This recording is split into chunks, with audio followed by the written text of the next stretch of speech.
Hey. It's 2026. Hey.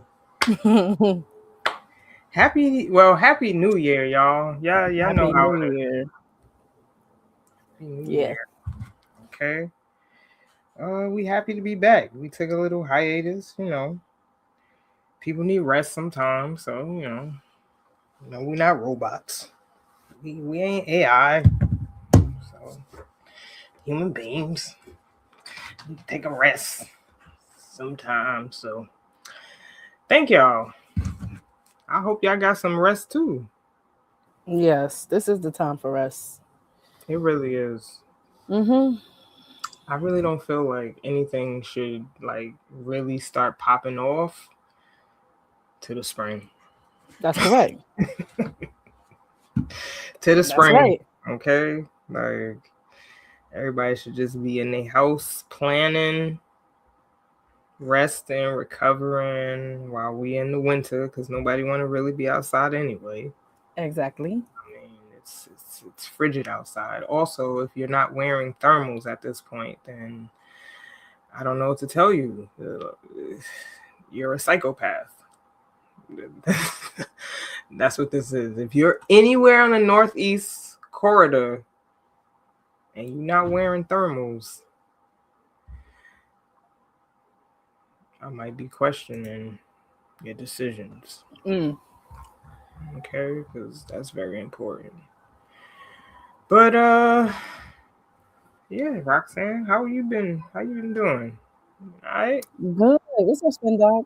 I'm good. I am currently in New York, so y'all definitely gonna be hearing sirens and you know all the noise. But I've been doing good. I've been doing good. I've been getting rest. That's very much needed, like I've been saying.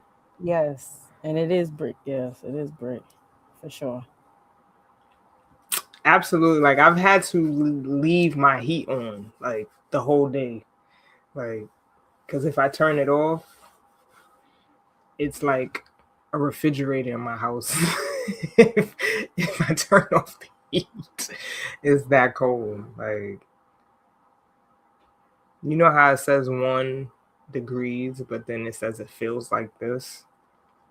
Yeah, I That woke up. feels like it's important. I woke up to maybe 15 degrees, but it said it felt like -1 outside. So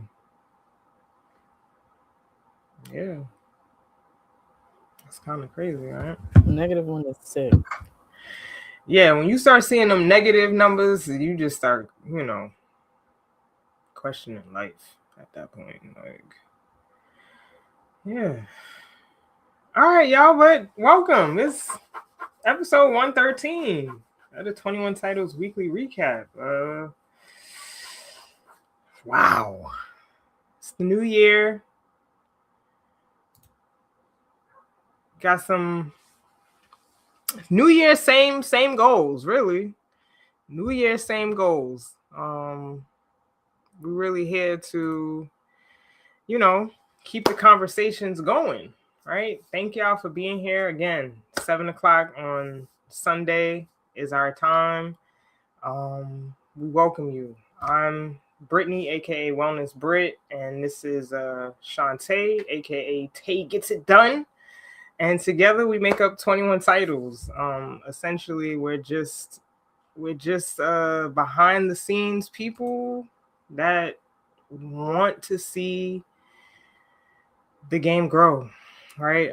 If you're new here, our mission is threefold. As former student athletes, also professional. I was a professional athlete. We really here to expand the visibility of women's sports, especially women's basketball.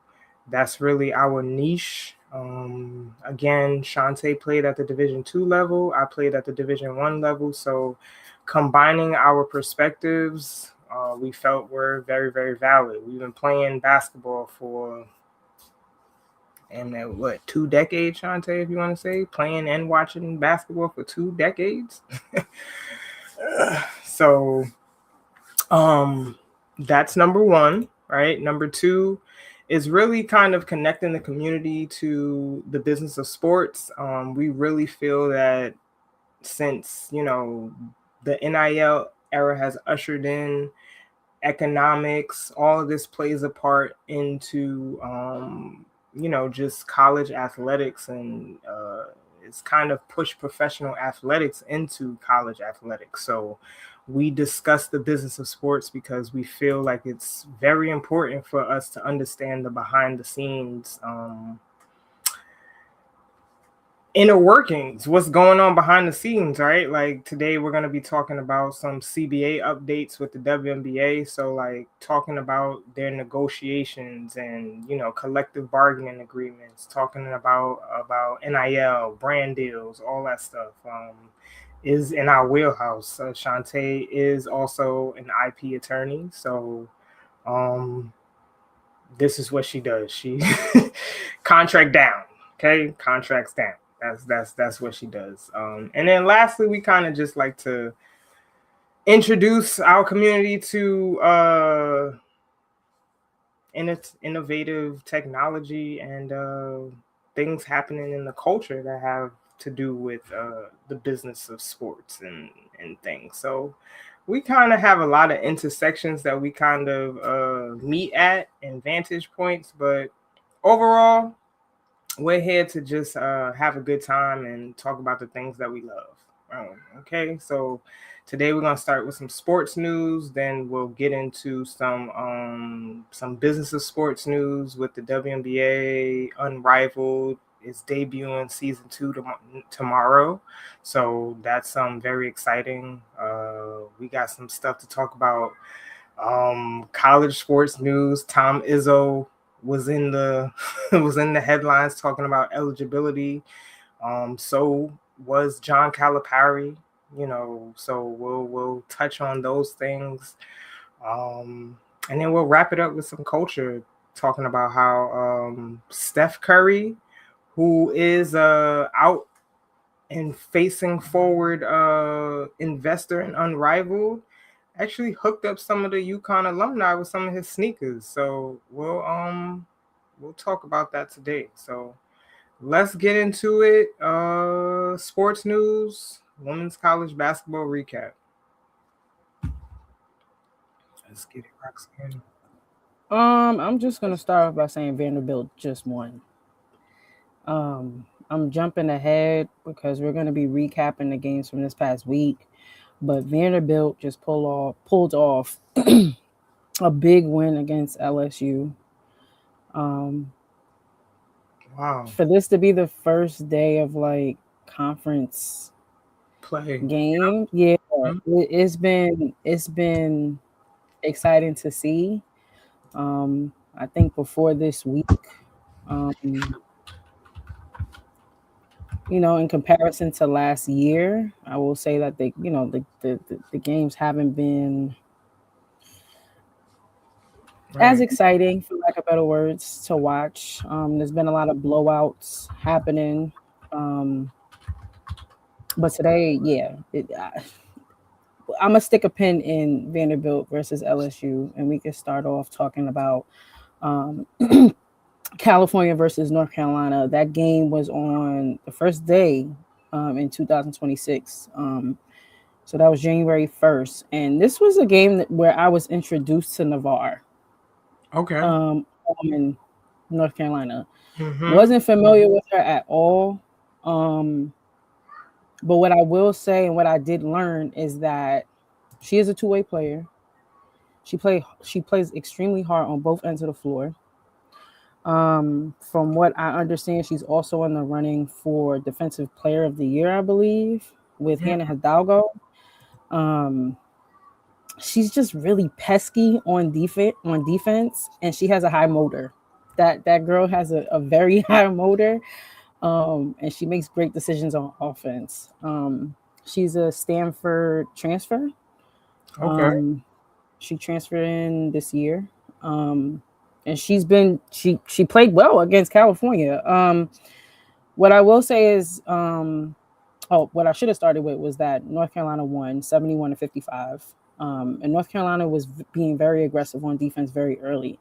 They were very aggressive in the passing lanes, and kind of flipped the script because Cal came out ready to play.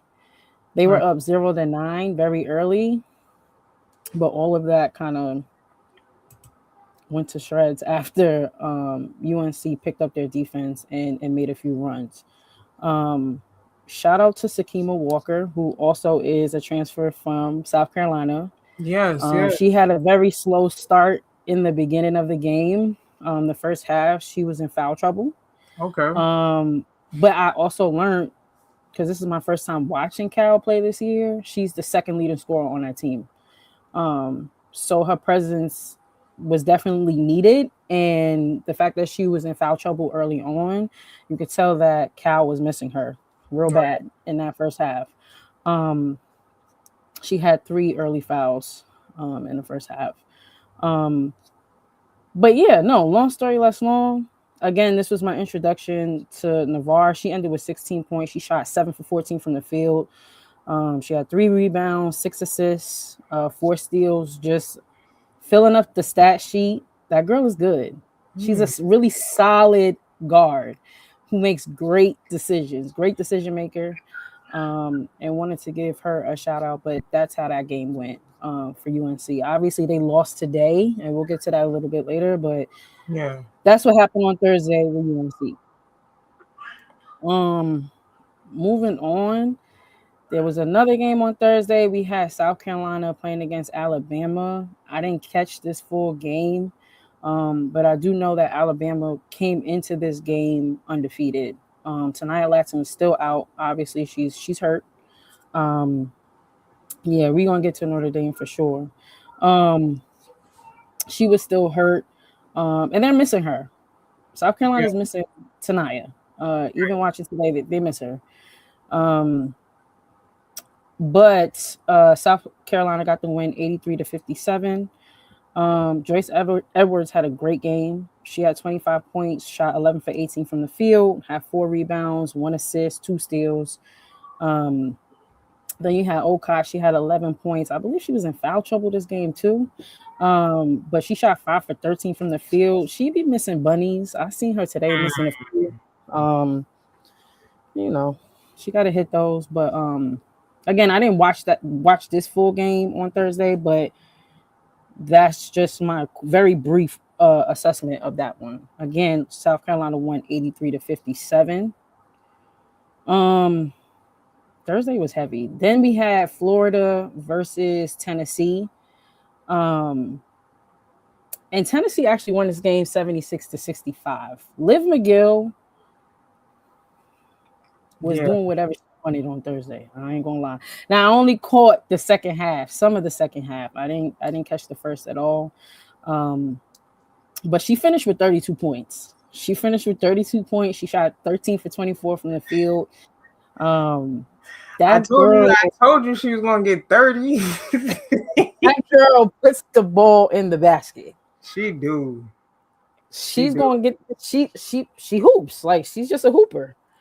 Bona fide scorer. The only other double digit player on Florida was Jade Weathersby. She had 11 points. Everybody else was in single digits. Like, Liv McGill quite literally almost had half the points for Florida on Thursday. I will say that Mia Paldo, she played pretty well from what I've seen in the second half. She ended with 10 points, had 3 steals, 3 assists. Cooper had 17 points. She had 7 rebounds, 1 steal, 1 assist. Janiah Barker, again, I feel like Janiah could bring a lot more than what she's bringing for Tennessee. But she ended with 9 points, shot 3 for 5 from the field. She had 12 rebounds, though. But again, Janiah could give more, yo. Like, why she not averaging 20 and 10 right now? Like, she can give more. I feel like she can average that. Like, she's very athletic. Like, yeah, I need more, Janiah. Right. I don't know. This is her last season, I believe. Yeah. So we'll see. Right now, what she's given, I don't know where she would go in a draft, if in fact we have a draft. Um, but Right. I mean, I have a season, a WNBA season, but I don't know where she would go if the draft was tomorrow. um, but yeah, that's Tennessee and Florida. Also, SMU versus Louisville. I didn't catch this game.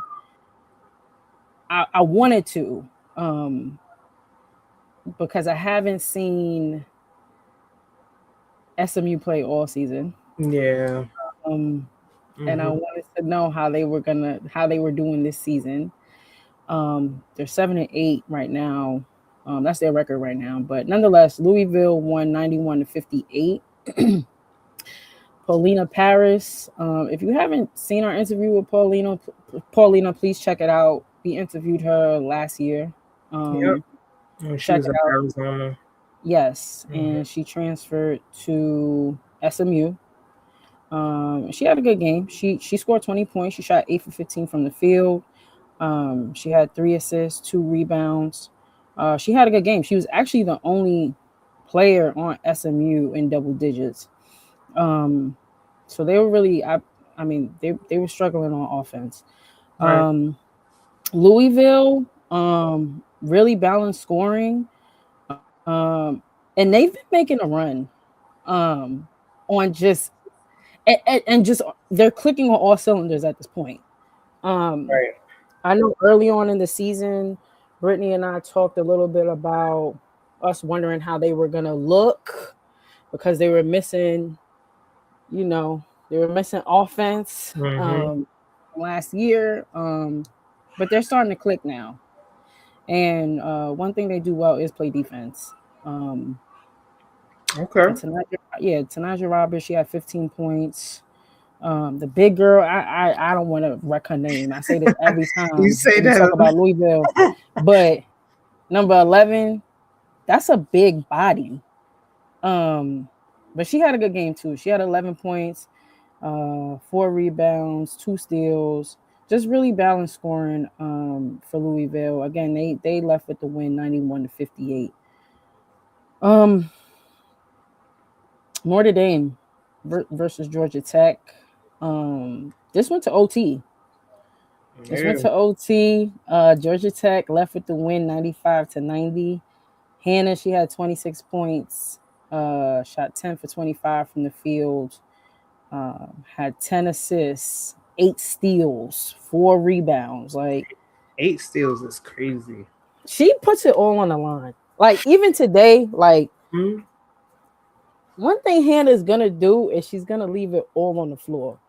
Like, we know that Notre Dame doesn't have the offense that they once had. With people departing and stuff like that. But that girl just plays hard. She plays hard. All the She time. plays tough. That's a tough she's tough. And she's gonna leave it out on the line. But and shout out to Prosper because she's been stepping up. We were wondering who was going to step up for Notre Dame. Yes, Notre Dame definitely needs her to do so much. The girl was winded today. She was tired today. You could tell she was tired. You could look at her face and tell she was tired. She's tired. Yeah, and she need other people to step up. Yeah, Prosper can't be the only one. It gotta be the other 4, the other 3 on the floor. They gotta help her. Right. But this game versus Georgia Tech, like I said, Hannah had 26.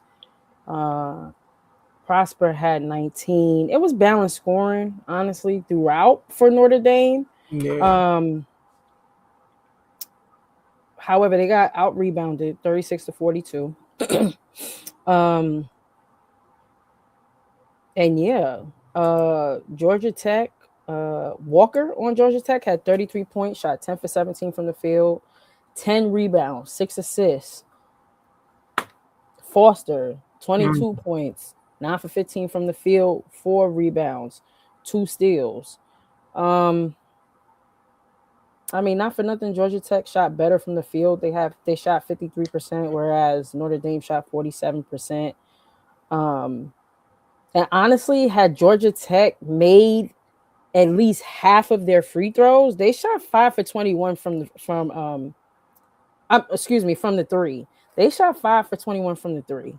Had That's they shot terrible. a little better, right? Had they shot a little better, the game probably wouldn't have been as close as it was. Um, Yeah, that's bad. yeah, 5 for 21 from the three. Um, but yeah, Notre Dame suffered a loss to Georgia Tech, 95-90. And then everyone was talking about LSU versus Kentucky. Now I kind of fell asleep a Mm-hmm. little on this game. I ain't gonna lie. Um, but at the buzzer, which I feel like a lot of people have seen, if you have not, definitely catch the clips. But Kentucky won at the buzzer. I will say that Clara Strack was in foul trouble throughout this game. Mm-hmm. Um, but she started to heat up towards the second half. She ended with 15 points. She had 9 rebounds. Um, but Toni Morgan, that young lady, is the one that hit the game winner. Um, Yeah. Tough shot at the end. Tough shot at the end. Tough Yeah, shot. that was a tough shot because the girl was right in her face too. Like it was a contested three. Like Yes. that's a tough shot to hit, y'all. Somebody's in your face and you racing against the clock. Yeah, Mm-hmm. you gotta have supreme poise at that moment. And she showed us that she she about that life. Right. I was impressed by Kentucky because LSU was up majority of this game. Um, and I don't know about LSU closing out games. And that kind of goes hand in hand with the loss they just suffered to Vanderbilt a couple minutes ago. Yeah. They But 0 and closing out 2. They 0 and 2 in SEC play so far. So and their schedule, their upcoming schedule is tough. And if y'all didn't hear, like the commentators were talking about like how weak their schedule. they They, non-conference they, schedule yeah, always. they was talking about it. Hmm. They was talking about like they got some heavy hitters coming up. Right. And Within the next week. that's why it's important that when these coaches are scheduling non-conference, that you set yourself up so that conference play is, you know, you ready. I mean, I know a lot of people are not following HBCU basketball, but if you looked at the Southern University Jaguars non-conference schedule, they gonna be ready for conference play. Okay, they beat Houston. They beat Houston and they beat another team from a major conference, and I was like, oh, okay, they not playing. So like that conference, that non-conference schedule is really a make or break kind of going into the second season, which is conference play. Correct. I have no notes on what you said. No, you're absolutely right. And so yeah, with this specific game with LSU and Kentucky, um, LSU, LSU was out rebounded. They was out rebounded 45-29. Mm. And during today's game, when they was playing Vanderbilt, the commentator just kept talking about how Kim Mulkey was pissed after that Kentucky loss, I'm sure. and was making sure, I guess, they was like just having constant conversations about the rebounding, which I'm sure once we look at the stats from today, it's day and night in between Right. today's game and the Kentucky game. Um, but they got out rebounded severely. Um, they didn't shoot bad from the field though. They shot 49%. They shot 30 for 61 from the field. Um, but I feel like looking at the stat sheet, it really has a lot to do with being out rebounded. That can't happen. It can't happen. So yeah, they lost at the buzzer on Thursday. Again, LSU lost to Kentucky 78-80. Um, and that was the recap for Thursday. Again, that was all games that happened on January 1st, 2026. And now we're going to move into today. Now, Brittany, you want to talk about Duke? I will say this before you get into it, because you talked about conference play and, strength of schedule. Right. Duke has had a decent schedule. Right. They've taken some L's and played some pretty decent teams. And not for nothing, I think that may have played a part in how they performed today, because, offline, we have that conversation about Duke all the time, how they're inconsistent. Right. They don't close out games. Right. They come off like frauds. Yes. We often wonder how they make it deep in tournament during tournament time. Right. I mean, I feel like maybe, like you said, like them suffering those. Look, I'm still not convinced, even though the commentators have said they're on a That's what I was looking for. They're on a 4-game winning streak, 4-game, 5-game winning streak. Okay, they have not lost in conference play yet, right? Echoing what Chantee has said, right? Beginning of the season, they played against Baylor, right? They lost to Baylor. They lost that game to West Virginia. Remember that game where they was up most of the game? West Virginia had 4 players basically and came back and won. They lost to South Carolina, right? They lost to UCLA. These are all games in November, right? So hoping that carries over into conference play for them. But I'm still not convinced Duke has the offensive capacity to stay with teams. That's me. Just they can play defense. That's not a problem. It's them getting into their sets, and also when a play breaks down, who's gonna be the person that makes a play?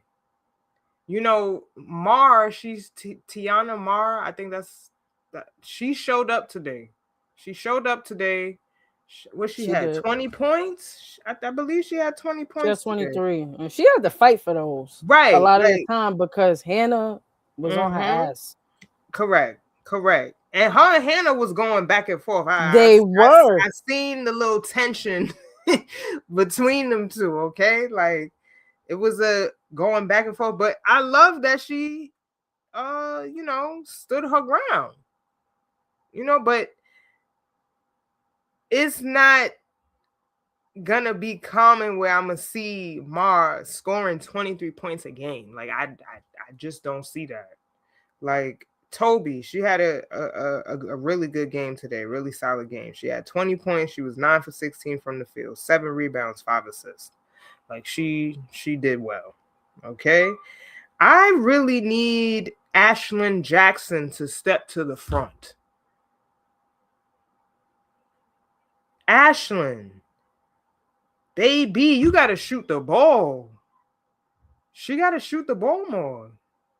Like, if they're going to get into the ACC, because they won the ACC tournament last year, which was, we were all sitting there and disbelief. Like, what?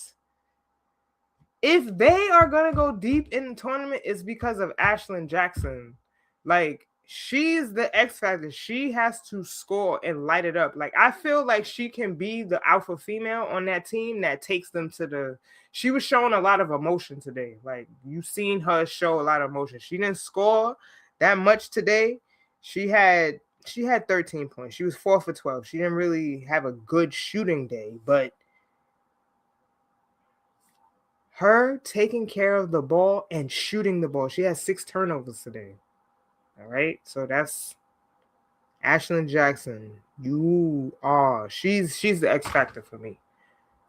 She's the X factor. And then obviously with Notre Dame, Hannah's logging in a lot of minutes this year. She got to be leading in minutes per game this year. She sat down for a minute today. Again, that was it. She played 39 minutes today. Yeah. And looked. Again, her motor is high. But yeah, like all like you know, it could take a toll on her body. It's a lot. For sure. We already talked about it. Just more offense. I don't know. Yeah, it has to be. Look, just think of it this way. The entire Notre Dame team took 59 shots. Hannah took 20 of them. Excuse me, 19 of the 59 shots. And Proctor took 13. Okay, that's 32 out of the 59 shots from 2 people. Everybody, more people got to contribute for Notre Dame to, you know, to make a push. Because, yeah.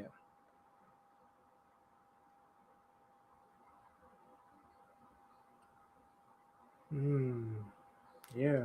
And in Texas, Texas beat somebody today, right?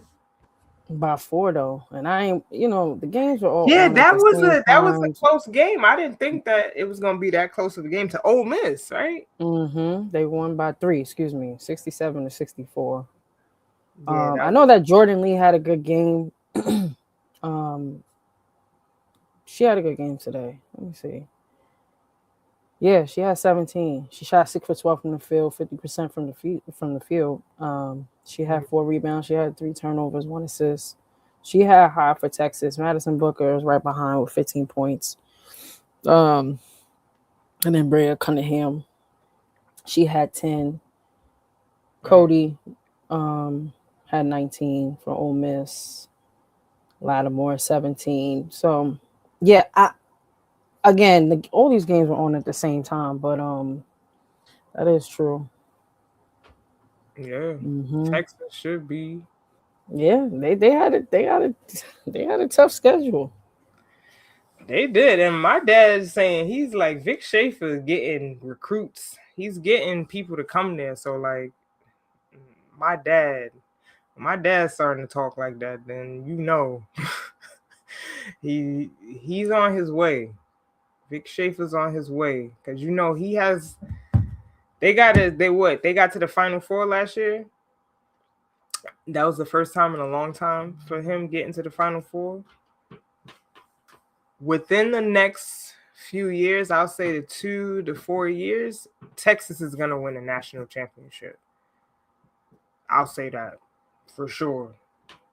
As long as Madison Booker continues to evolve and elevate, they got a good chance. Good chance. You know a game that I watched today that was really good? Virginia versus Florida State.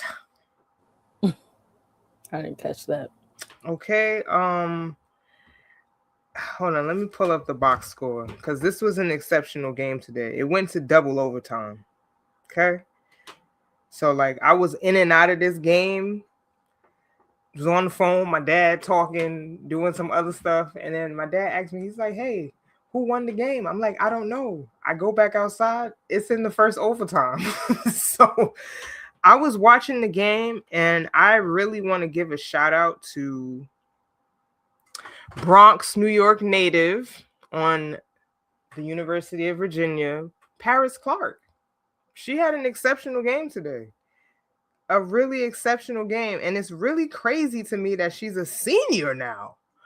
Because I remember when she was when she got to college. She's a transfer. She transferred, I believe she transferred from Arizona.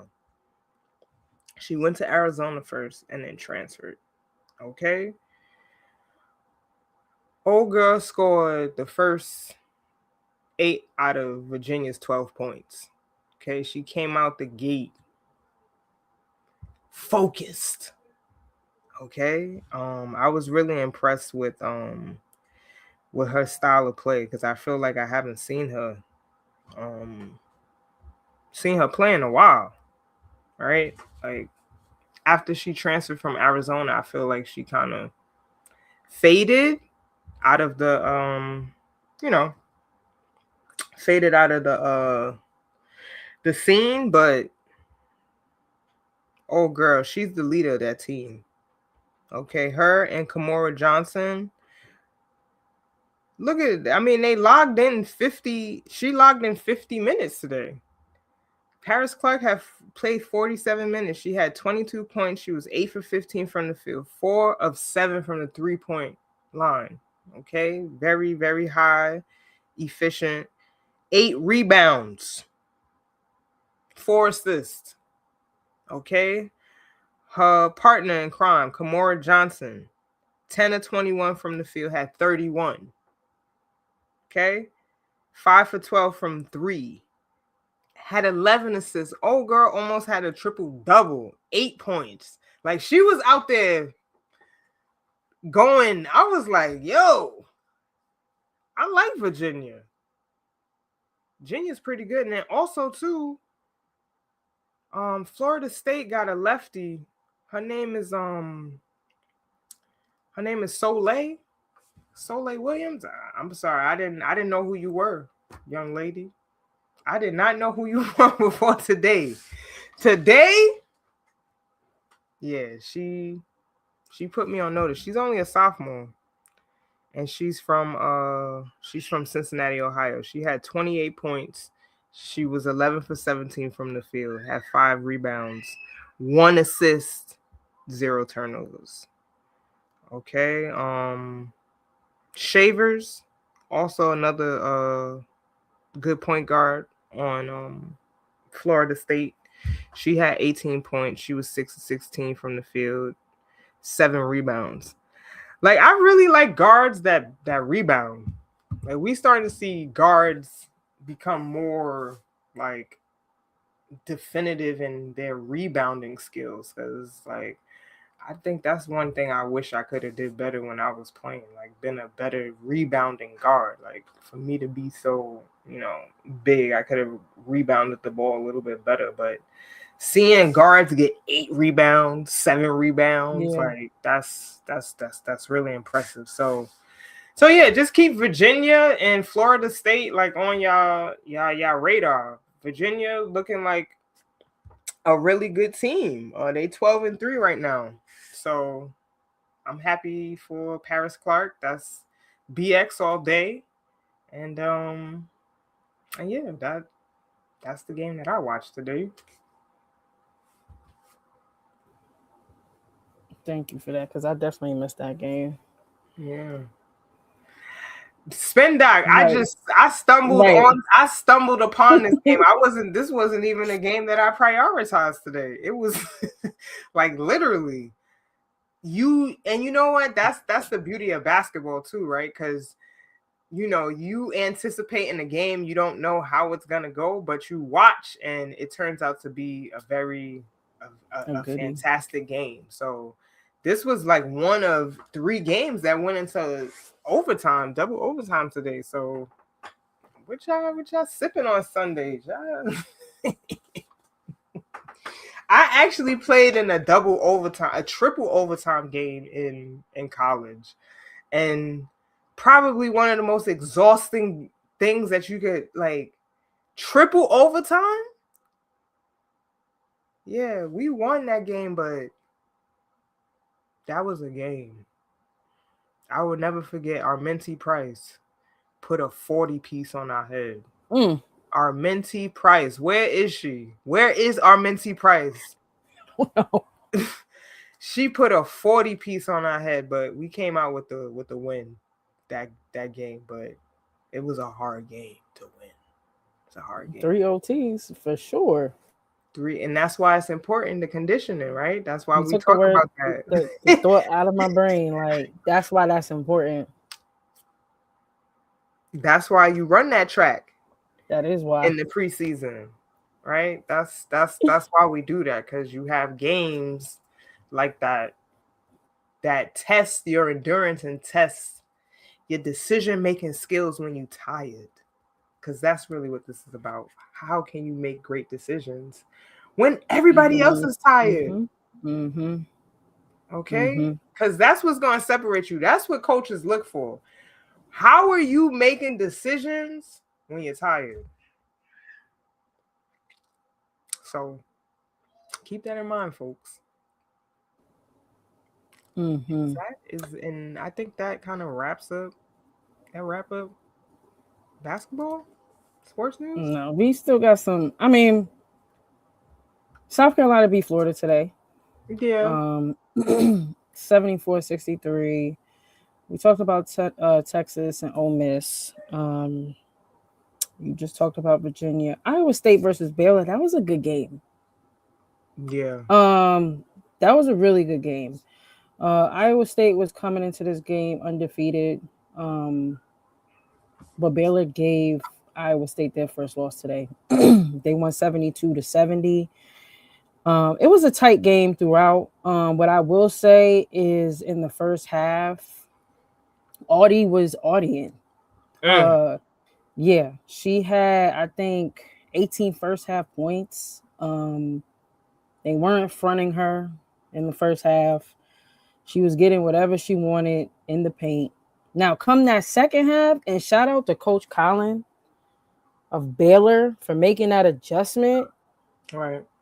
But the sagging they were doing in that second half, they were like, okay, it was basically on some, if y'all gonna beat us, y'all gonna beat us on the perimeter. Right. Y'all are not gonna keep logging this ball into Audie so she could kill us in the paint. Right. We rather y'all take the outside shot.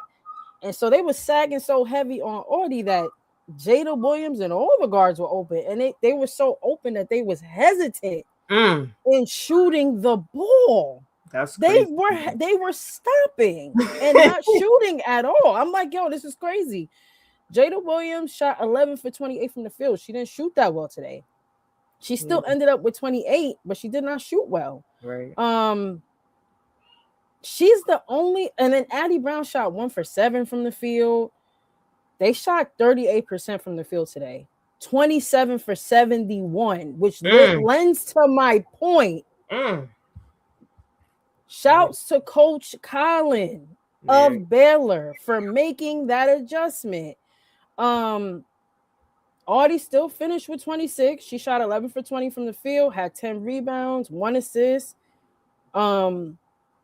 Now Talia Scott was struggling in the first half. She didn't score at all in the first half. But she came up big in the second half. She had 21 points in the second half. That's a lot. Not to mention, she got the last shot for Baylor. She got them that game. Outside of the defense that Baylor was playing, right? Talia Scott put the burners on in the second half. She didn't shoot well today. She shot 6 for 24 from the field. And not for nothing, both teams shot poorly. Baylor also shot 38% from the field today. That's not great at all. But what I will say is that Baylor out-rebounded Iowa State today. 46-39, which also plays a key role in getting the win. Both teams didn't shoot well from the from the three-point line. Baylor shot 7 for 23. Iowa State shot 9 for 31. It's just the adjustment on defense. Yes, exactly, Spendoc. They definitely gave the blueprint this evening. Like sagging, right, and sitting on Audie, and making sure that essentially she was like you front her on defense, and then somebody's behind her as well. That was the gameplay. And I don't know if Iowa State's last possession, I didn't like it. I didn't like the decision. Again, I don't know if that was what Coach drew up. they went to Audie. Talia Scott got the steal. And then that was game. Um, Shouts to Baylor. Again, Coach Colin made it. They did great on defense, and that's how they won that game today. Wow. Well, every college is gonna be watching that tape. I couldn't Trying to believe figure it. out how to, stop Audie Yeah, Crooks. yeah. So that was a good game today. And then LSU versus Vanderbilt, that was a good game. Um, we already talked about LSU and their week non-conference schedule. Um, but their upcoming schedule is tough. They got Georgia on the 8th. They got Texas on the 11th. They got Oklahoma on the 18th. They got Texas A&M on the 22nd. They got Florida on the 26th. They got Arkansas on the 29th. They got Alabama on the 1st. Their next 7 to 8 games ain't nothing to play with. We talked about how they didn't, close out the game against Kentucky on Thursday, and they didn't close this game out today. Florget was nowhere to be found today. I'm watching the ending moments of the Vanderbilt LSU game, and Kim Mulkey looks pissed. Pissed. Because that was crazy. I will say that this was the first start for Malaysia.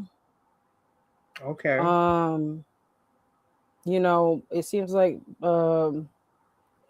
Kim is rewarding players that yeah, Jody said we're gonna get it together, don't worry. Yeah. It seemed like Kim is rewarding defense. The defensive effort that these players are making matters for them to get some playing time. LSU started that game off with a lot of turnovers. They had 22 turnovers today. That's a lot. That's a lot. They shot 43% from the field. Vanderbilt shot 35%. At one point, Michaela had 11 points. No, she had 11 points, then went cold. She just went cold. They was playing good defense on Michaela until late in the game. I did need more from Florget today. I needed something from Florget today. Again, she didn't score today. Malaysia had 13 points, shot 6 for 13 from the field. Michaela had 12 points. She shot 5 for 11. Michaela Blake still ended with 32 today. She still ended with a 30 piece. I didn't know she had 30. She had 32 points. She shot 10 for 25 from the field. Not the greatest. But I do want to give a shout out to Aubrey Galvin of Vanderbilt. She's a freshman. Learned today that I think her mentor is Jewel Lloyd. So she's in good hands. But this is the first time I've watched her play. And I like her. She made some big shots towards the end of the game. Right.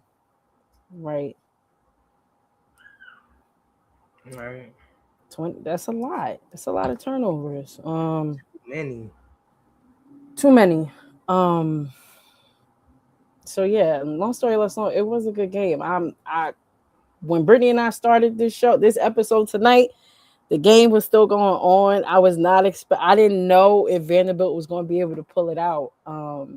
So I was shocked. I was shocked to see it. So Vanderbilt won 65-61. Again, LSU does have a heavy next few games. So I'm interested in seeing how it turns out for them.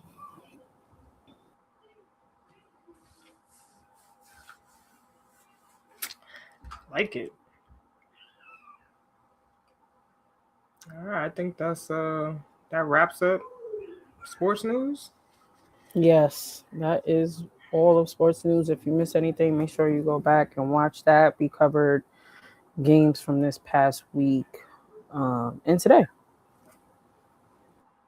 Yes, ma'am. Now we on to Business college. and sports. Yeah, business sports. Okay. Let's. Uh, I hear my kids in the background screaming. I'm sorry, y'all.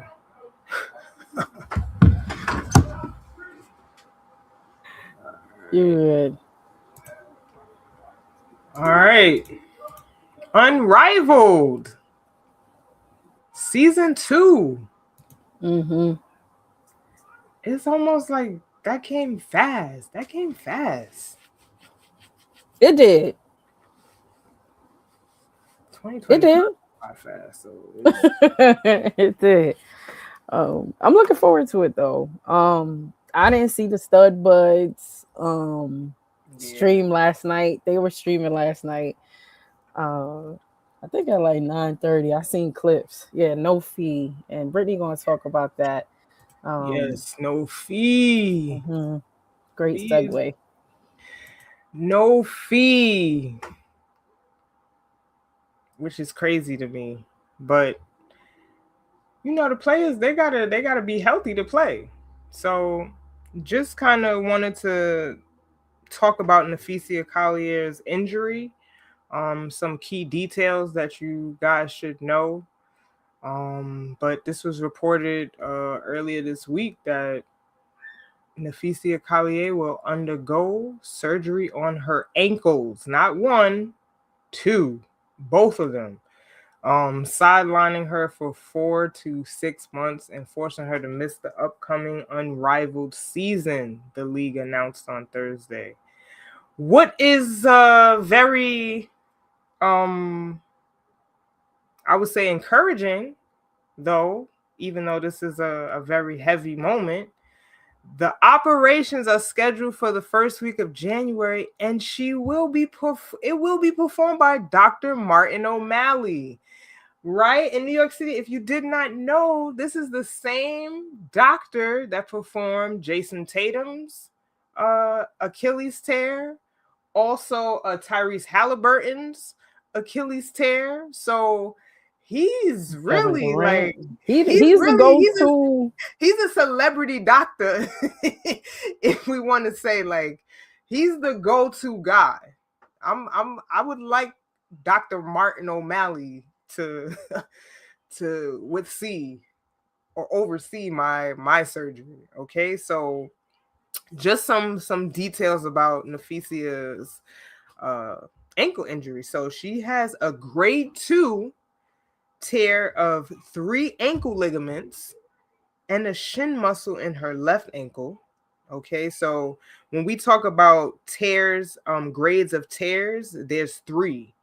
So the grade 2 tear is the in between. Grade 1 being the lowest that you could possibly, like, the least amount of damage that could possibly be done, and grade 3 being like the most damage that could possibly be done. So she's in the middle, in between that. Okay, grade 2 tears of 3 ligaments in her left ankle. Okay, and then she has ongoing issues already with her right ankle. If we went back in the season during the WNBA season, we remember during the Las Vegas Aces in August, she tweaked that ankle that had her sit out for 3 weeks, right? And then during the playoffs, she re-injured that same ankle. So, like, doing all of that, not good. So this is, she said that she was, we heard the rumblings on the sideline that she was getting prepared to play for the unrivaled season, right? Like, she said that she was taking time to recover, but essentially what had happened was that she went to another doctor that ruled against her competing in during the season and said that, yeah, we're gonna have to go in there and do some damage before you can do some damage. So she got another opinion, and this is why they made the decision. Because if it was up to her, she would have never got surgery. That's just fee. But she had the opinion. You know, when you're supposed to get a second opinion, if you don't feel too sure about the first opinion, you go get a second opinion from the doctor, and sometimes even a third opinion if you're not feeling it. Okay, so that's what happened. Her timeline, she's gonna be out for 4 to 6 months. Obviously, the impact is she will be missing the second season of UnRivaled, and potentially the beginning of the WNBA season if we do have a WNBA season. And lastly, her replacement. So Temi Fagbenle is going to replace her on the Lunar Hours. Okay, so just kind of wanted to give y'all more like in-depth details about what actually was happening with her ankle. So wishing Fee a healthy and steady recovery, not a speedy one, because at this point I'm analyzing that statement, and I don't want anybody's recovery to be speedy. I want it to be steady and correct. Okay, so just prayers up for Fee, and wishing her all the best as she goes into surgery here this week sometime. And then UnRivaled. So we got that out the way. That's the heavy joint, right? UnRivaled starts tomorrow. Okay, and I just wanted to put the two new teams up here because these are the two additions, right? We got the Hive. Maybe we'll see Beyonce at a game. You think we'll see B come to one of the Hive games? But it'd be dope. That would be fire. So the Hive. It would be. I see Zion. Zion was tapped in. Well, UnRivaled. I saw him take a picture with Teresa Witherspoon, shouting him out for stopping by and supporting UnRivaled. So, like, the men are, they tapping in. So, you never know who's going to pop out. You never know. So, Hive, look at the makeup of the team. We have Reina Wakame. I'll probably botch her name as the coach, but I like this team. Sanaya Rivers, Sonia Citron, Ezzy Magabor, Kelsey, Monique Billings, Natasha Heidemann. This is a solid team. It's a solid team for me. I like them. They're like a sleeper for me, if you want to say. And then for the Breeze, Noelle Quinn, she's coming back, right? She got the job. We know that she got fired from the Seattle Storm this year. But it's a good team too. Cameron Brink, Kate Martin, Dominique Molanga. She gonna bang it on somebody this year. I already know. I'm not telling you who though. Yeah, she gonna bang it on somebody. Paige Beckers, like Ari McDonald, Rakia, your girl Big Kia. Like, come on. They calling themselves. They were saying young and turnt. Young and turnt. Young and turnt for real. You know who else I seen? I don't know what team she played for, but I'm looking forward to seeing Kiki dunk the ball. And I seen her dunking the ball. Easy. Like, it was effortless. I need to see her bang it on somebody. Bang it on some. I need somebody this year. Dominique, Kiki, BG. I need one of y'all to rim rock. I need a rim rock, okay? Like, turn it up. I need somebody to show us that rim rock, all right? That's what I need. I need to see it. And do it on somebody, yeah, rim rock. Get it popping. Okay. Did I miss anything, Chantee, from UnRivaled? I don't think so. It starts tomorrow. I think Mr. S.E. Brett asked if he was going to be covered medically. That's a good question. I think so. That's a good question. I'm going to have to come back and circle back to you about that, Mr. S.E. Brett. That's a good question, though. I would hope so. Yeah. Or if not, this is something else they got to factor in. So, yeah. Moving along. CBA. It's been updates. The next deadline is the 9th, so we're 5 days away from the next deadline. But, you know, they can, I don't want to say extension, they can extend it because that's not the proper term, but they can still negotiate, even though the 9th comes. Yeah. Yeah. It's a lot happening right now. So, long story less long, the WNBPA and the WNBA, they still have a ways to go and trying to get on the same page. But and the issues remain the same, right? So we always talk about revenue sharing. We've been talking about that. We've been talking about salary cap, and those are the two main issues. Still, Right. And so the WNBA, from a recent proposal, would give players 30% of gross revenue. Wait, yeah. It says the WNBA is projecting that a recent proposal from the WNBPA, 30% of gross revenue, which would feature a $10.5 million salary cap, which would result in $700 million in losses over the course of the agreement.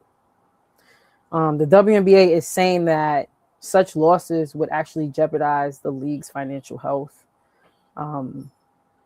More than any other loss, like or all the losses combined in the 29 years of its existence. So the WNBA is like, we can't give y'all 30% shared revenue or revenue sharing on top of a $10.5 million salary cap. But the union is saying that their revenue sharing model puts the league, or rather the league's proposal puts the league in a profitable position, and calls the league's projected loss figure absolutely false, citing a discrepancy in whether expansion fees are factored in. The union's proposal actually accounts for expansion fees in its projections, because the union sees those expansion fees as real money that still contributes to the owner's bottom line. So like I just said, either way, the two sides remain divided on the nature of the next deal's revenue sharing model. The league is actually proposing that the players would receive in excess of 50% of net revenue, not gross, net revenue.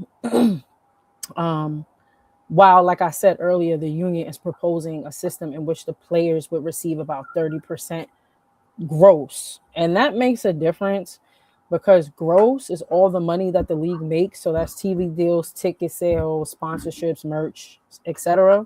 And then net revenue is the gross revenue minus the expenses. So travel, marketing, staff, facilities, other costs, like all of that stuff. And essentially, the union's like, it needs to be gross, not net, because they feel like the WNBA is just looking out for themselves and not actually for the players that are putting forth maximum effort to make sure that the product looks good. They are the product, like, so they feel like they should be top priority, and the union feels like the players won't be top priority if in fact the WNBA goes the route of net revenue in comparison to gross revenue. With the salary cap, according to a document obtained by ESPN, that was shared with them a couple weeks ago, the union proposed a compensation system last month with a projected salary cap of approximately 12.5 million in 2026, which is 8 times the 2025 cap. It also included approximately a $1 million average player salary and maximum player salary of 2.5 million. How do you feel about that? Because I know that we've had a bunch of conversations about the salary caps. My or the thoughts. proposed salary caps. Yes, my thoughts. What kind of salary cap? Is this still a hard cap? Is it a soft cap? They haven't disclosed. That hasn't been disclosed. And right. I also want to say in negotiations, because I saw Mr. SC Brett's comment, these are disclosed conversations. This is not, the details are not going to be made to the public because these are ongoing negotiations. Right. There's just some things we're not going to know.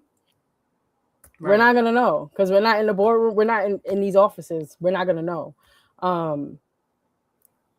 That's how negotiations work. Right. In regards to the hard or soft, we don't know that either. Because that hasn't really been identified. All we've gotten is the amount. Right. That's all they've been plastering are the amounts of stuff. And the amounts, that's bait.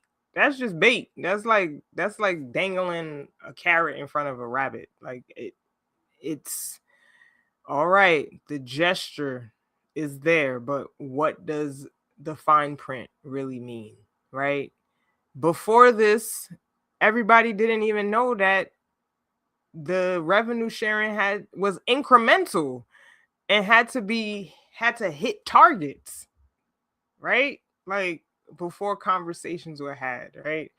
Everybody like, oh, they should just take the money because the salaries have increased significantly, but they trying to take away housing. Like there's so many different there's so many moving parts right now. And it's like, if we don't have all the details and all the things, then we can't make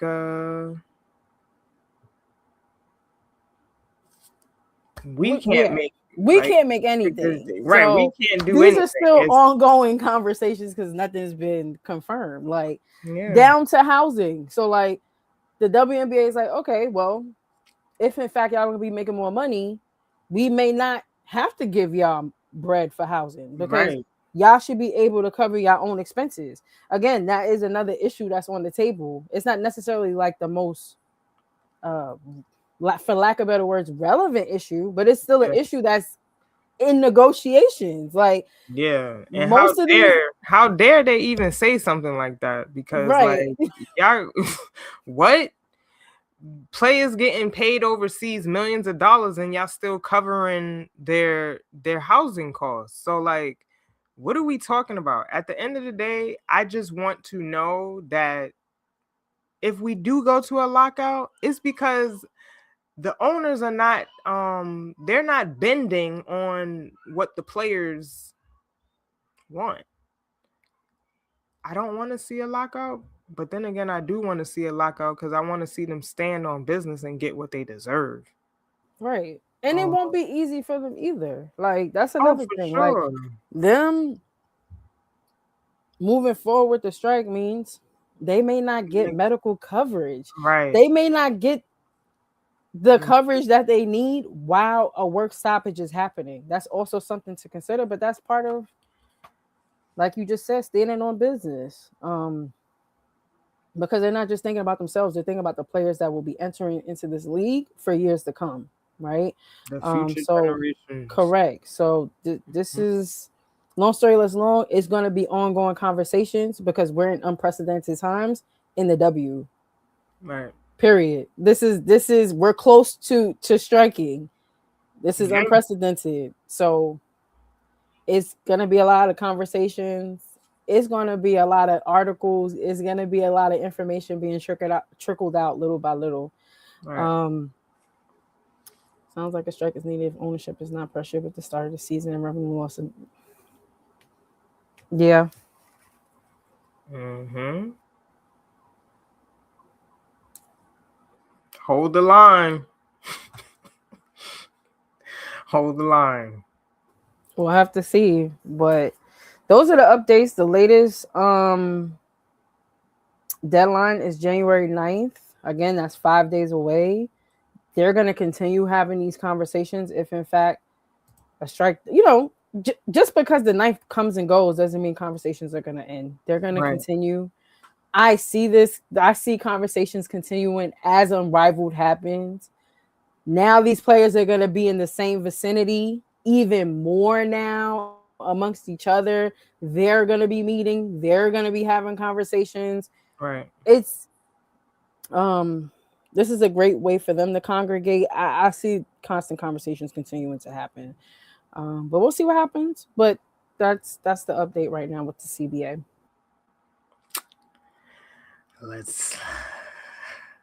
Let's pray. Praying for all parties involved. We shall see. Yeah. Where we are moving on to college sports news and NIL. Yeah. Tom was going off. Tom Izzo. Mm-hmm. Yeah, the Texas Tech player. She's 7 feet.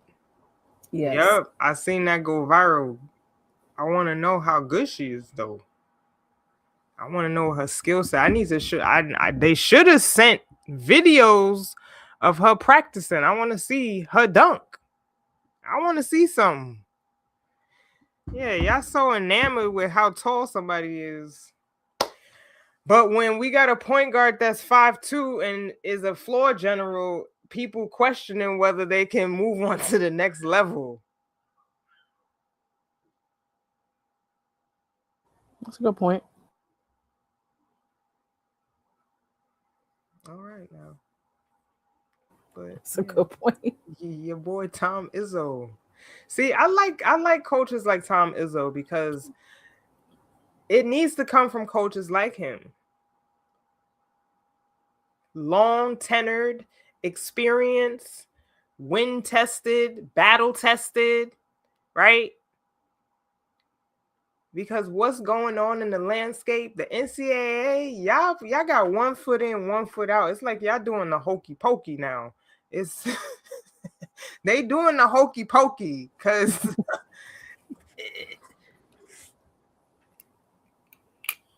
mm-hmm.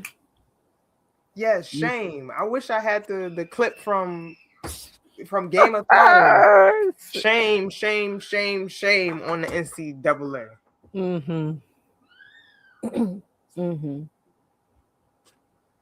But you're right. I'm glad that it did come from him. We saw Calipari have his 2 cents too with this as well. And it's becoming a trend. Like, so yeah, James Nanji, he committed to Baylor. He's a 7-foot center from Nigeria.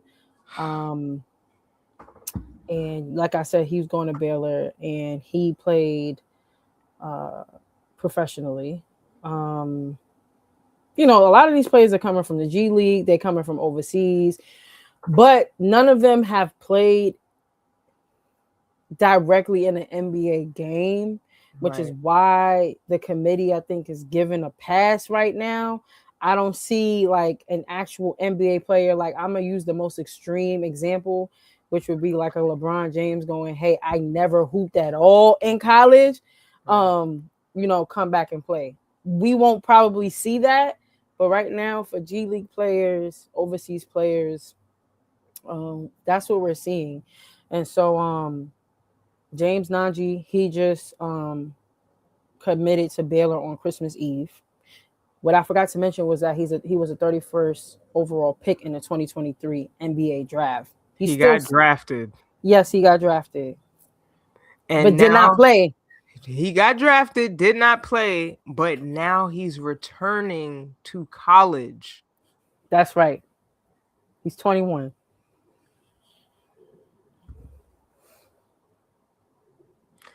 They're also letting guys from the G League go back to college or go to Correct. college. Correct. There's no, you know what's interesting, Spendoc? There is no rule right now. There's no It's rule. literally on a case by case type of thing, and they're Mhm. coming case by case and being brought to the committee, the NCAA committee. Then they're assessing everything, and then they're making a determination. That's literally what's happening. That's a great question. And again, it's not just him. You got London Johnson. He's a guard.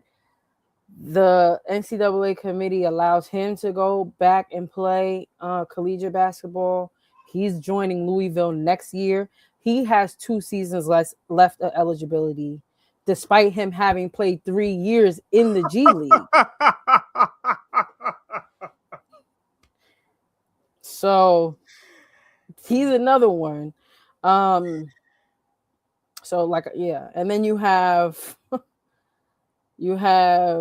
Theory Darlin, who is another player. He's going to be playing at Santa Clara University. He played in the G League, and he was granted 2 years of eligibility.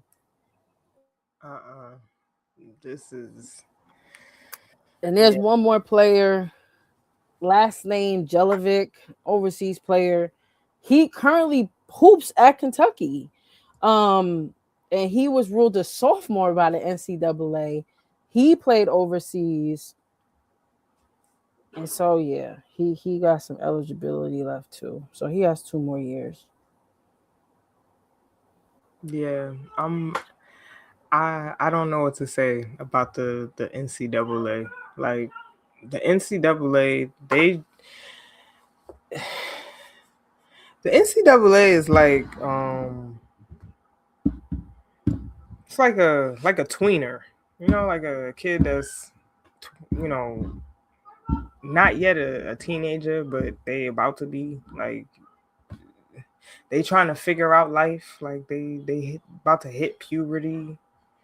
Don't know the hormone imbalances and stuff like that. Stuff is chaotic. That's who the NCAA is right now. It's like the NCAA. You are going like y'all. What is going on with the NCAA? Charlie Baker, what are y'all doing over there? Like, what is going on over there? It has to be a whole bunch of yes men on the NCAA board, because anybody in a right mind that has played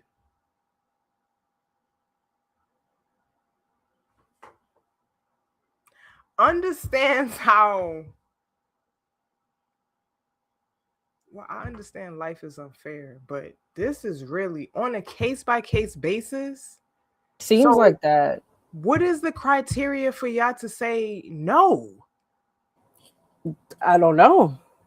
I think the only no is if you really actually played in an NBA. That's the only thing I could pull from, because all these other examples that we just talked about, which is crazy. It's taking opportunities away. The high school kids, I'm sorry for y'all. There's no more amateurism. Yeah, I don't even want to hear. I mean, for as long as we've covered NIL, we've understood that word amateurism was about to be out the door anyway. Right. As the days go on, it's just it's becoming more. There is no clear. It's becoming more more amateurism. Right. The amateur status has been.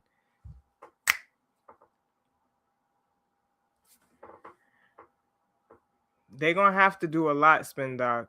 You're gonna have to really be an interesting high school athlete to to have a path to get to a not even a major, mid majors, low majors, like Division 1, Division. They making it harder and harder for you as a high school student athlete to get to your goal of being to the next level. They making it harder and harder for the high school athlete. Mama Flag said, not that I'm for it. Are we saying the players should they pay for their college tuition? I'm not mad at that suggestion. Right. Right now, I don't think that's the case. They're under scholarship, which is even like, piggybacking off Mama Flag's question, and what we're talking about is like taking away a scholarship from a high school athlete is crazy. And I think that's a real good question from Mama Flag. And I think that, yeah, if you're able to afford to pay to go to school and you are coming back from playing professionally, yeah, you should pay. Yeah. And let that scholarship go to another player. Right. Right. You got the resources already. Should, right? Because we're not pocket watching, but we are pocket watching. Like, right. Yes. I'm not pocket watching, but I am. Yeah. How does this how does this affect college basketball? Yeah. This is crazy.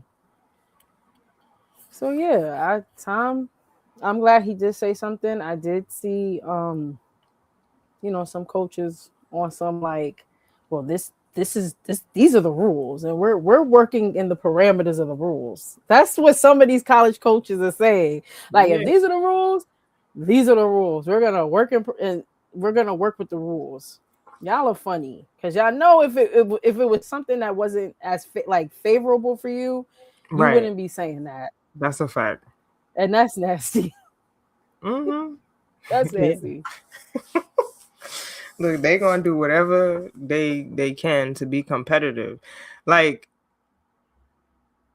Tom Izzo doesn't have to do things like that because he already has the credibility. Like his tenor, his winning, his the Final Fours, the national championships that he's won, that speaks volumes. Like,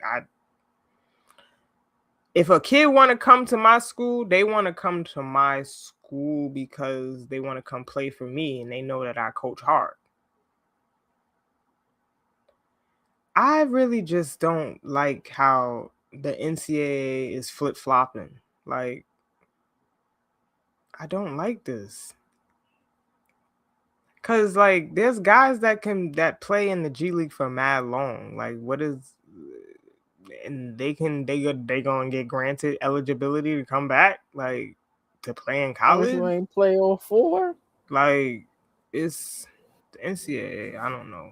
It's a joke. It's a they joke. Are coming from. It's a joke. Letting them gamble. It's a joke. Bet. They just said okay to bet. Then it was like, you know what? And then, never mind. Let's back. You know how that gif where you see Bart backing up into the weeds. Mm-hmm. That's the NCAA. Backing right back up. What? Never mind. That's exactly what's happening. Oh, Mama Flag had another question. She said, also, are they saying these players have an advantage over a recruit? Yeah. That's what Tom was essentially saying. Tom was like, if my son, I think he brought up like an example or asked a reporter, like, how would you feel if your son, was in high school or was a recruit and learned that a professional basketball player is now coming to hoop? How would you feel? Like, whoa. That's how it feels. Yeah. So yeah, they are saying that they have an advantage over the recruit. Wow. In but so many words, yeah. So yeah, that's where we're at right now with college basketball. Now this I could get with. Why can't we hear you? I don't know. Something happened. You like a Chinese video right now. We see your mouth moving, but there's nothing nothing coming out. Can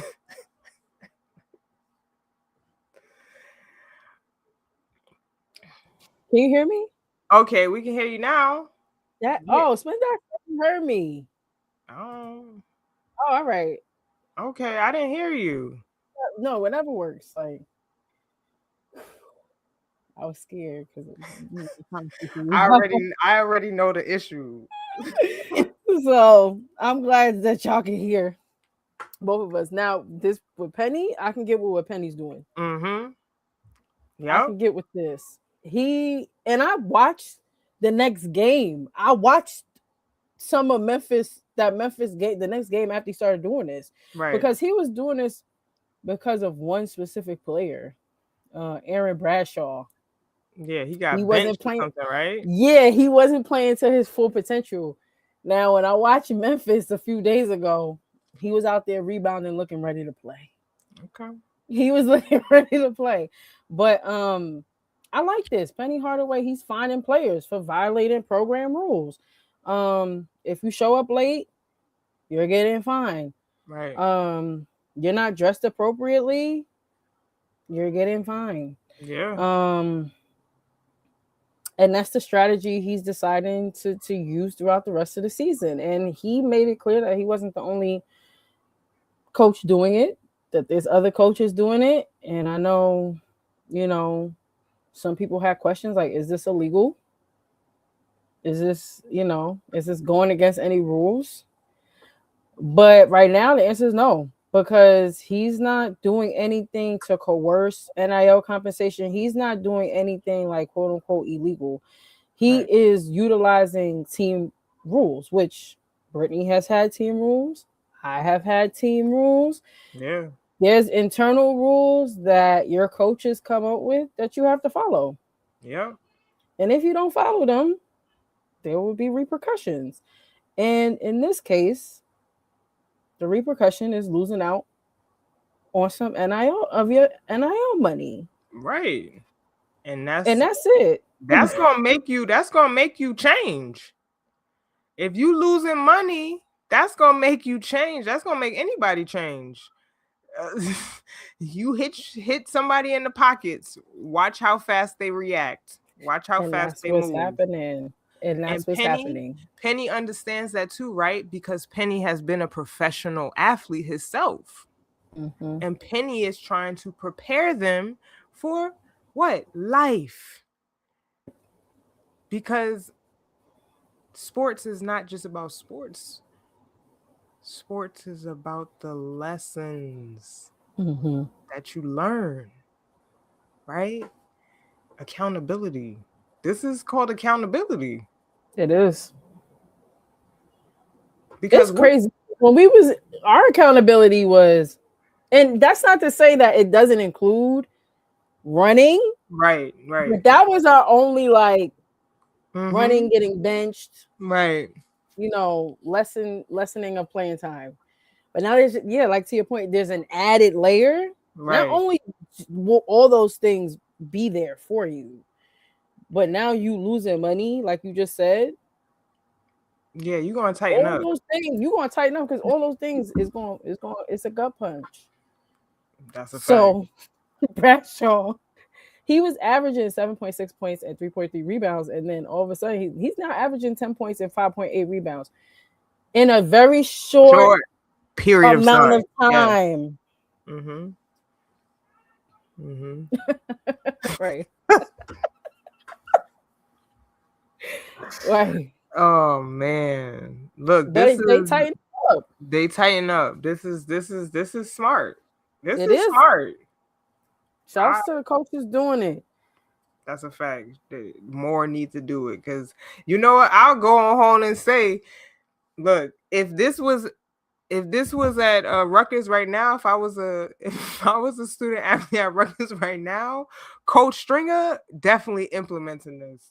Give me your money. And you know what? I'm gonna add another layer. She gonna be like, all the turnovers over 10, y'all getting fined. Which is crazy. Y'all don't want to take care of the ball. Y'all don't want to take care of the ball. Every time you lose the ball, that's a $200 fine. Ooh. Put a fine on turnovers. Put a fine on turnovers because you know what? That brings me back to the story. Stephen Curry's mother used to do this to him. This is what Steph Curry's mom used to say to him. Like, yo, if he gets over a certain threshold of turnovers, she collects money from him. I guarantee you, if coaches attach a fine to turnovers, we're gonna see turnovers go down significantly. It's on the decline. We're gonna see way less sloppy basketball. I can guarantee that. Guarantee it. Because they'll shape up real quick if they losing that money. Mama Flag had a question. She said, "Where's the money being held?" I think it's being held in a fund or something. Yeah, I think he's taking that money and putting it back in a fund that goes towards the rest of the team. Yeah, the team. The rest of the team. Yeah. Yep. So he taking it and putting it back into distribution system. Mm-hmm. Yep. As long as he ain't taking it. Right, which would be a violation. Like that's what people was wondering. They're like, well, what is this? Yeah, we're gonna put it in a pot for our team and redistribute it that way. So shout out to Penny. I like it. I like it a lot too. We don't have any tech news tonight, but lastly, for culture news, ASAP Rocky. Yeah. Oh yeah, we could do stuff. Oh, either way, ASAP Rocky, he's partnering up with Built. That's the CEO in that picture. To pay or rather cover rent for every tenant in the building where the rapper actually spent his teenage years in Harlem. This Legendary. Is really dope. Yeah, this is what it's about. I absolutely love this so much. Like, yes, I really do. And I feel like if more entertainers were to do this, man. So Built CEO announced this partnership. And ASAP Rocky's actually releasing his album on January 16th called Don't Be Dumb. That's the record in his hand in that photo. So this collaboration actually launched on the 27th of December, and it allows Built members to pre-order an exclusive vinyl on the platform's app and website. ASAP Rocky will also star on the platform's monthly game show Rent Free, where Built members will be given a chance to win free rent payments up to $2,500. The top 10 winners will also receive signed vinyl. I love this. I absolutely love this. So it's not like a one-time thing. They're doing this on a monthly basis. And ASAP Rocky said in a statement that for me, it's always been about your community and neighborhood. Harlem made me who I am, from uptown to downtown, and that connection to place is everything. When Built said they wanted to cover rent for everyone in the building where I grew up, that hit different. That's not just business, that's understanding what community really means. This vinyl is my love letter to New York, and being able to give back to the exact place that raised me while helping people across the country with their rent is the kind of partnership that actually matters. I absolutely love this collaboration. I don't know what else to say about it other than it's a hard time for a lot of people right now. Right. As you know, we've been talking about what other way Yeah. to help people. Like not just talk about it, but do something about it. Um, and this just shows you could push your product. You could push Mm-hmm. whatever it is while also providing value. Like you want a Correct. cyclical relationship with whoever's involved, you want that to be cyclical. Right. And that's what we watching, and I really really I love this collaboration. I love it. Man, this just shows you using your influence for good. Use your Like, powers for good. yeah. This is to me, this is kind of equivalent to what I seen Harrison Barnes forward for the San Antonio Spurs do. Like he literally pulled up to one of the local San Antonio supermarkets, grocery stores during the holidays, because we know during the holidays, that's when most people need the most help, right? And he's over there swiping away, and people looking at him crazy, like, what are you doing? Oh, I just paid for your groceries. Like, he went into the grocery store and spent over $40,000 on regular people. Him and his wife. Not one location, two. That's commendable. That's admirable. And that shows me that even though we have climbed the ladder of success, we're still reaching back down to help those on the lower rung. Because let's be real, most of the people that go up never come back down. Never come back down. So I shout out to ASAP Rocky for keeping Harlem at the forefront of his mind and bringing this back, because this is dope, man. You can't say nothing about this, nothing You bad can't. about what No. he's doing here. I hope more This is dope. artists and you know. ASAP, Actually, we need Rihanna on the show. Harlem in the Bronx, come on, we need that connection. I'ma say it, Riri. We need that sponsorship, baby. Need that Riri. Fendi. but yeah, Fenty. right. Bingo. Jen hit the nail on the head. And shouts Helping to is a Built. choice. Built, they've It's a been choice. around, and their CEO is young. Very few I was, people make that choice. So, shout out to ASAP. yeah, and shouts to Built. Love what y'all doing. They've been building that company for the past several years, and a lot of properties have been utilized and built. I don't know how many. I don't know the numbers. Yes, Fenty. Why I can't hear you again? I don't know. Can y'all hear Chantee? I don't know. Spendot, can you hear me? Let me ask Spendot. Or am I bugging? I don't know. Jen, Spindoc, can y'all hear Chantee? Yeah, I hear me. I'm speaking.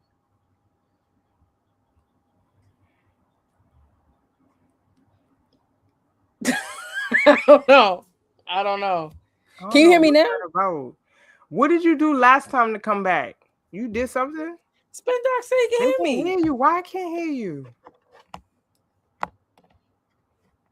I don't know. All right, now StreamYard. Oh, they hear you fine, so I guess I'm bugging. They hear you fine. Yes, I can hear you now. I don't know. All right. As long as you can hear me now, like that's fine. See, now I can't hear you now. Oh my gosh. Spendoc.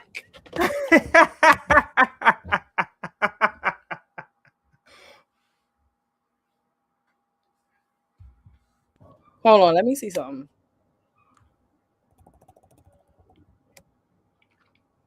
What about now?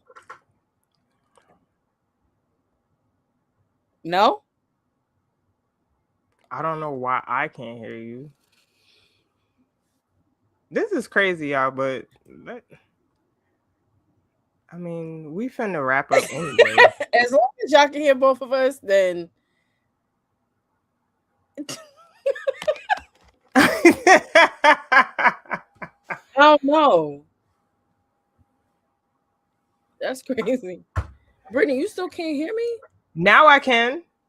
All right, whatever works. So as long, yeah, Spendoc is because they're not seeing these comments. They're not seeing them.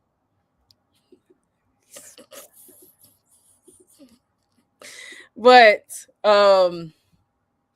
moving on, Steph, we seen him in the colorway. What's some joints? The Curry Series 7s. He had the Unrivaled colorway on. Just repping Unrivaled. He is obviously well aware of the fact that Verizon sponsorship on the way. On the way. We need that. We do need that. And he's an investor. Like he's also investing. He's an investor of Unrivaled.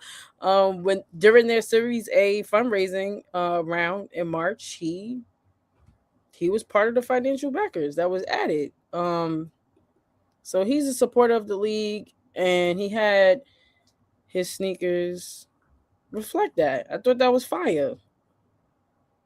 He's been wearing all type of sneakers since his removal from. He been flexing. I like it. I do too. I've been anxious to see what he gonna pull up in. Like I love when he pulled up in the foam posits. He pulled up in Angel Reese's. Like he's pulling up and he bringing everything out now that he's not under Armour anymore. You know he a free man. He freelancing. Okay, I love it. I love it too. I got options. I got options, baby. Right. And if you didn't hear, we talked about Unrivaled earlier. Make sure you go back and check that segment out. Yes. So yeah, this was the first episode of 2026. Yes. Thank y'all for tapping in with us. We hope to continue to bring you guys value. And we hope that